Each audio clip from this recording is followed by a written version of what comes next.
Is there a carryover at all between the education you're pursuing in college and the education you're pursuing as a working musician? I'm studying Arabic at the University of Washington, and no. so nothing you've learned in school contributes to what you want to, how you want to live as a musician. I've taken some really great classes. I was an English major for a little while there, and so I took some really great classes where I had to read, some of the greatest literature America's ever produced. And so reading, inspiration doesn't necessarily have to come from the medium you're working in. Like, you read a great book or you read a great movie and you want to write a great song. So reading Steinbeck and reading Hemingway and all those guys is just mind-boggling. So that's definitely a way that studying there has affected that. And then I took some classes on Sufi mystical Islamic poetry, and so that's some crazy stuff too in its own very special way. And so that contributed to some strange songs that got scrapped. I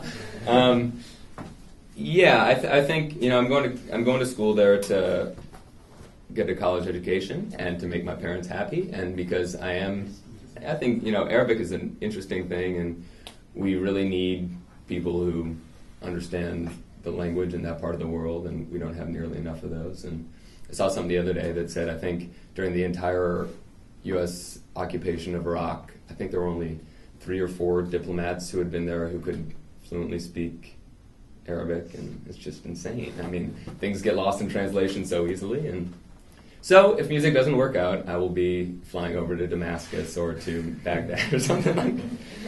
No, we'll see. How are you going to determine that? That's a good question.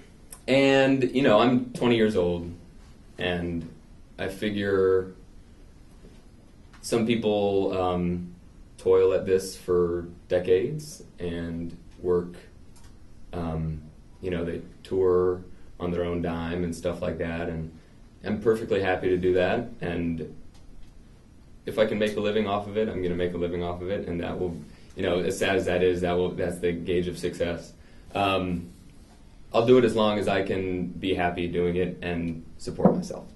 I think that's a good measure.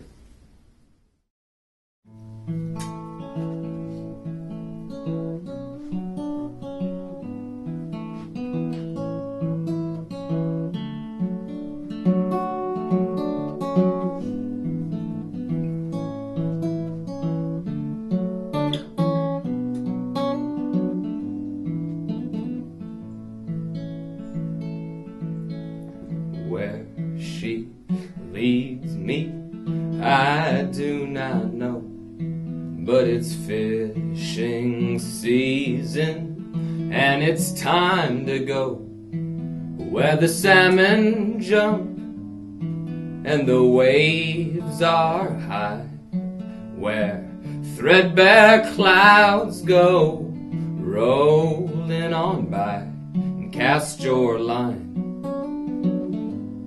in with mine. And I don't know if it'll sink or float, but if you never try it, you're gonna miss the boat. And don't ask me what you'll pull out. It could be an old tire, or it could be a pretty rainbow trout. And cast your line in with mine.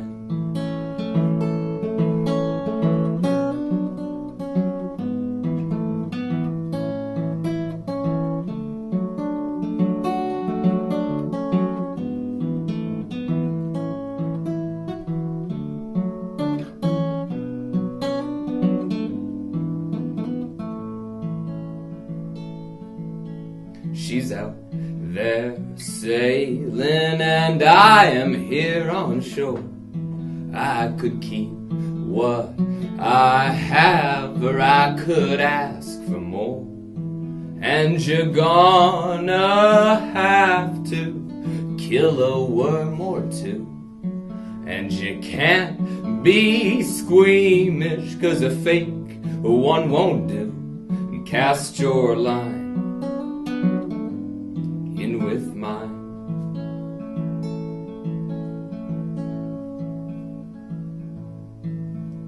Being landlocked is no way to spend your days. Land's dry and dusty, it's got no breaking waves.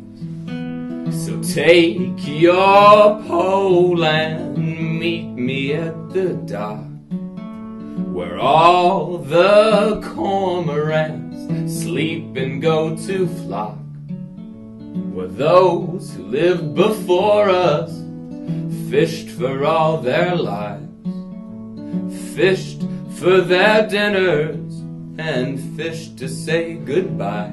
And cast your line in with mine.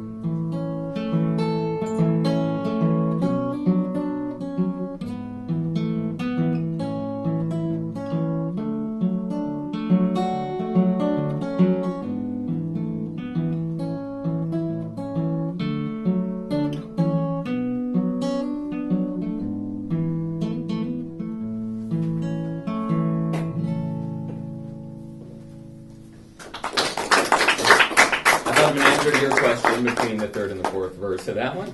And I realized that I busk a lot all the time, like multiple times a week, sometimes multiple times a day, and so I'm playing the same songs over and over and over.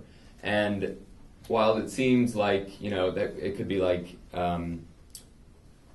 working at a car factory doing the same piece over and over and over, what you have to realize is that the person who's walking by has never heard the song before. So you got to play it like it's your first time playing it too, because it's their first time hearing it. And that's how you got to put your mind in the mind of somebody else, and that's how you keep songs fresh.